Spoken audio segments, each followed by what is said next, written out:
différence entre les bladers qui ont suivi le processus de perfectionnement et les autres. Ou si tu préfères, c'est la différence entre ceux qui ont été choisis et ceux qui ne l'ont pas été.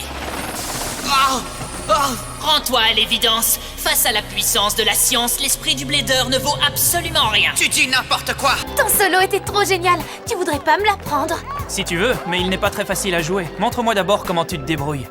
D'accord. Wow, quelle puissance! Ça ne change rien. Je ne peux pas me permettre de perdre face à lui. Je ne peux pas perdre maintenant. Si je perdais ne serait-ce qu'un seul combat, je ne pourrais pas survivre dans ce monde.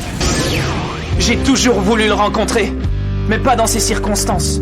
Si on n'était pas en plein duel, je lui demanderais un autographe. Ce qui me console, c'est que ça m'arrange que tu l'aies invoqué de cette façon. Comment ça? Tu viens d'activer ma carte piège, invocation piège. Puisqu'il s'agit d'une invocation spéciale, je peux en faire une aussi.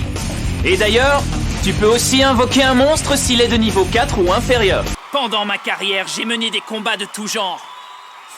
Et ils n'ont pas toujours eu lieu dans des stadiums aussi parfaits que ceux de la MBB comme celui-ci. J'ai dû me battre dans des conditions beaucoup plus extrêmes. Je me suis déjà retrouvé dans des toundras glacées, dans des déserts torrides. C'est en menant tous ces combats que j'ai appris l'importance de la pointe de performance. Une pointe de performance qui ne cessera jamais de tourner, même dans des conditions extrêmes. C'est la constellation d'Orion. Vas-y maintenant, Fantôme Orion! Coup spécial! Boucle de Balma! Wow!